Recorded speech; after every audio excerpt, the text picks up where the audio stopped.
जय श्री राम मित्रों। भगवान श्री राम को आप किस स्वरूप में देखना चाहते हैं? करुणा निधान भगवान श्री राम या राजाधिराज श्री राम? आप मेरे इस सवाल से चौंक गए ना?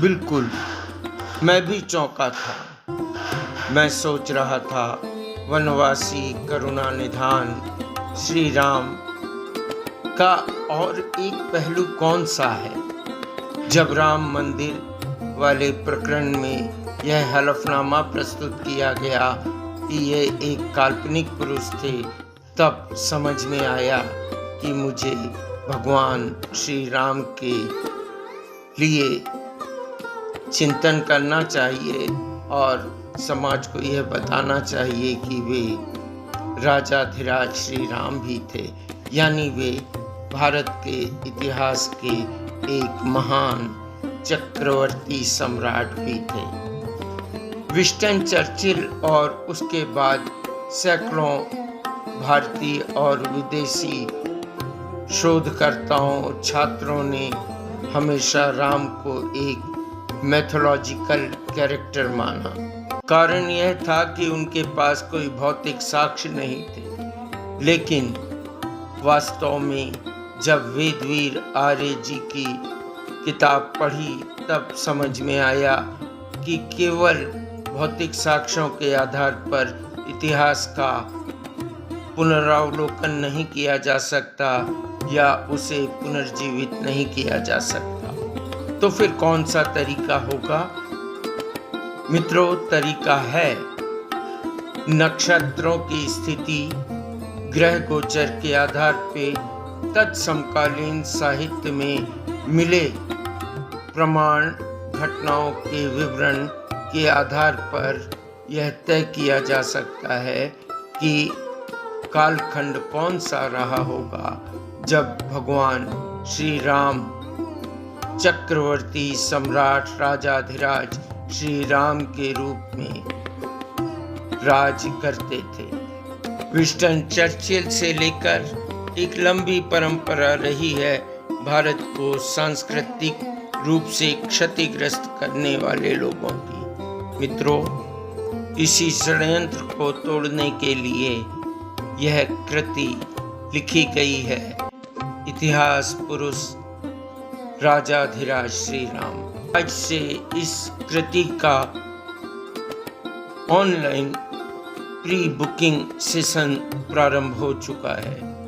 मित्रों, यह कृति कैसे लिखी गई, किस तरह की समस्याओं से जूझते हुए इस कृति को लिखने का मुझे अवसर मिला, शक्ति मिली, यह मैं खुद स्वयं ही नहीं जानता। इस रचना के प्रणेता भगवान श्री राम और शक्तिदाता वीर हनुमान ही तो हैं।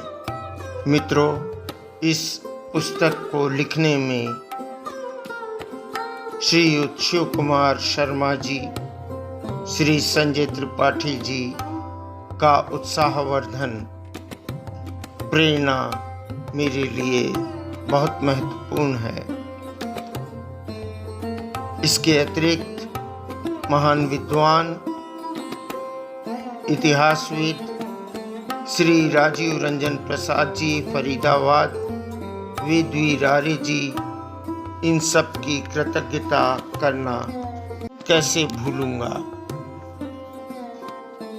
इन सब के प्रति मैं व्यक्तिगत रूप से कृतज्ञ हूँ।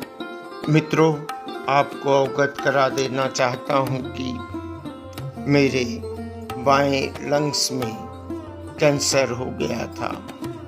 उसी दौरान इस कृति को लिखना प्रारंभ किया था जब वह आइडेंटिफाई हो चुका था, परंतु शरीर में इतनी हिम्मत नहीं थी कि कुछ भी कर सकूं।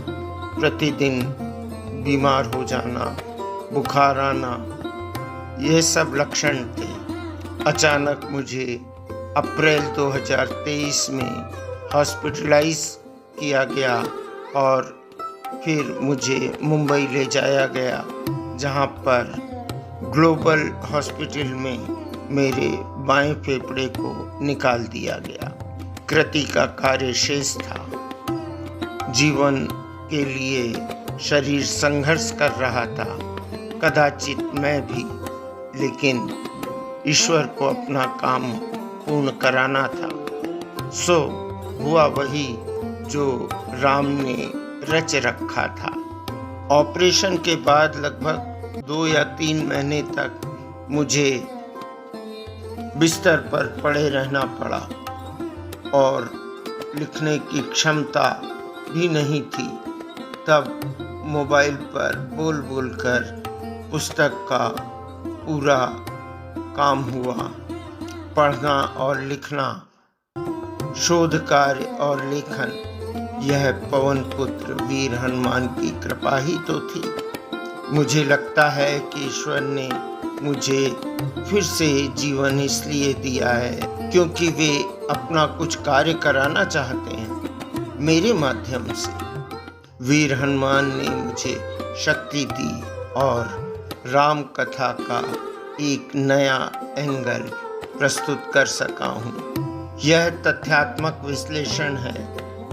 मैं लेखक तो नहीं हूँ, लेकिन प्रभु की कृपा जिस पर हो जाए वह कुछ भी हो सकता है। मित्रों, यह कृति आप सबके समक्ष सादर प्रस्तुत है।